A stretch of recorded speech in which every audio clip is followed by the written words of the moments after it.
I am Jerry Cobaugh. I thank my family and friends also for coming. I'm not much of a public speaker, and I do butcher the English language. But just remember, why we're here today. This country was started by a bunch of young men who wanted to make things better, and we're here today. So the numbers will count in the future, but today's a good start. Now, I'm not going to beat up the past or go for conspiracies on how all this happened, because that won't do any of us any good. What we need to do is work on the future. For these people that believe that chronic Lyme doesn't exist, I will invite them to my mother's gravesite in western Pennsylvania, and at the foot is my son, who died of chronic Lyme disease. Now, I went to,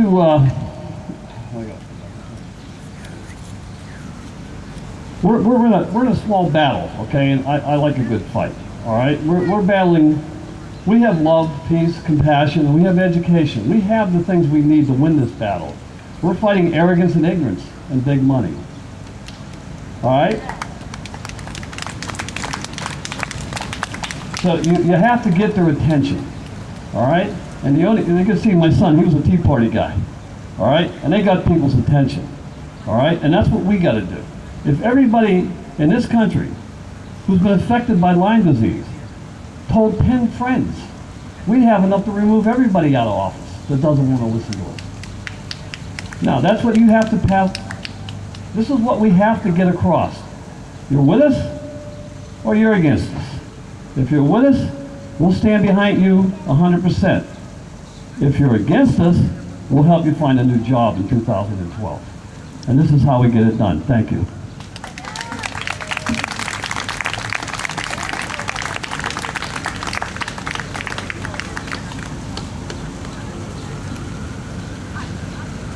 All right. Apparently, I'm emceeing this event. Okay. Two things are happening right now. We started late, and our speakers are finishing early.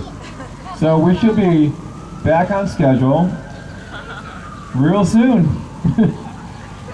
We do have an open mic session coming up shortly. We've got one more committee member that would like to say a few things, and then we'd like to open the microphone for a half hour, 45 minutes to people that would like to speak. And if you'd like to do so, anyone? Who's got something to say? I hope all of you do, because this is not about being silent anymore. This is about speaking out and being unafraid of the truth. The truth is, you've been lied to. The truth is, you continue to be mistreated. The truth is, this needs to stop. And it's not going to do that. That's not going to happen with silence. If you'd like to speak after our committee member Allison Hoffman Caruana speaks, then please do see me or one of the committee members, and we'd like to get you up in order. Okay, that said, I would like to introduce Allison. This is our committee member, Allison Hoffman Caruana.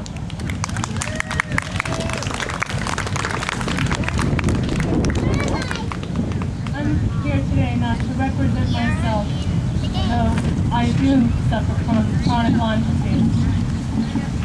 I've been asked on behalf of two different people to represent them because they're too sick to be here.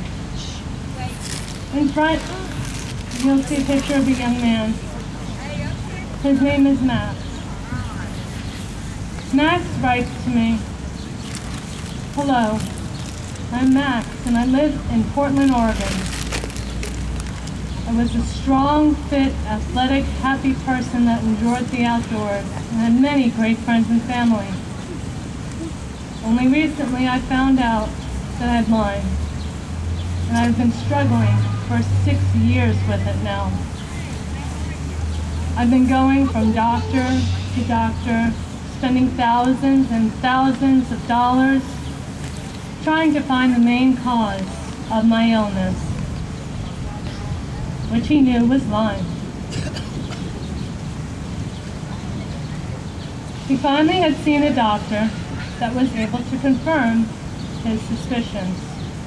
It was Lyme. Not sure where, not sure how, but the Western blot had said yes. So he is asking now, is there a way to find a cure? Because he can't be here. He can't leave his house. Over the time, I've lost so much over these years. My health, my friends, my time, my life, and I know I'm not alone. There are thousands of people just like myself struggling to regain any portion of humanity that we can. Lyme disease came into my life and destroyed it. So I beg to you today to help me and the many people that are struggling with Lyme disease. Sincerely, Max. The other one who I want to speak to you about is a dear friend to me. I've spent many hours speaking with this person. The sweetest person you'd ever want to meet. And I'm sure that many of you out here are very much aware of her. Elizabeth Chalker. Elizabeth had asked me to speak on her behalf. Before Elizabeth had suffered from Lyme endometriosis, she was a brilliant psychologist, a talented athlete. But that wasn't the Elizabeth that I had come to know 2 years ago. The Elizabeth that I had known was in the grips of dealing with Lyme endometriosis. She would talk to me about a walk for hours. With all that she was going through, pain and suffering,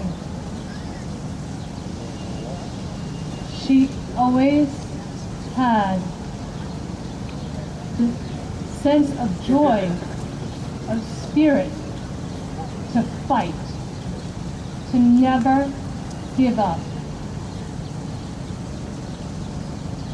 Her light shone through every word, and she gave me the strength and the hope to push on and not give up on anything that I do.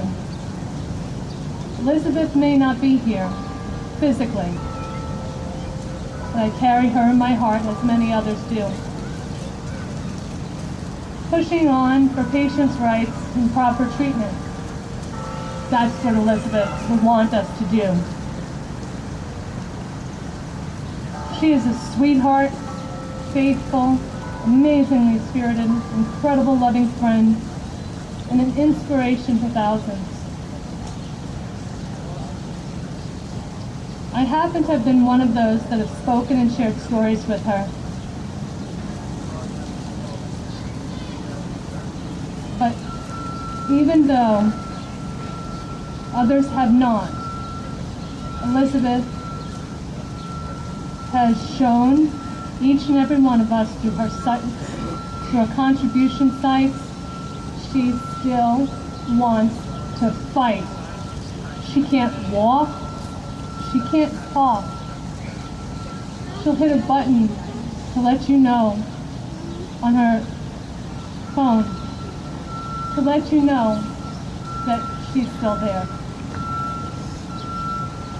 I look at complete admiration for her strength and perseverance in dealing with all that she deals with. What's worse than that is there isn't a single doctor that's willing to help her. Not one down in South Florida will help her.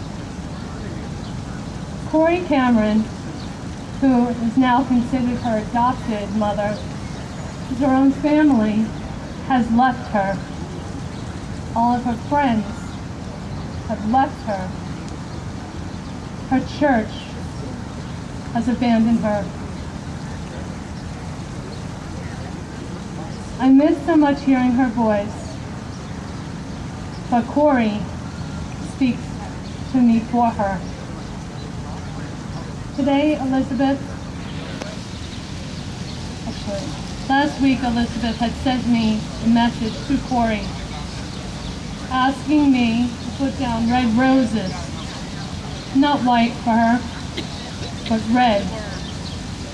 She wanted a red rose put down for her and for her little dog, her best friend, Simon. Simon died in January of this year from Lyme disease as well. Elizabeth will not make it that much longer, according to her close friends. But for me and many others, she will continue to live in our hearts and give us strength to push on every year and not let the ISDA get away with any more of what they already have.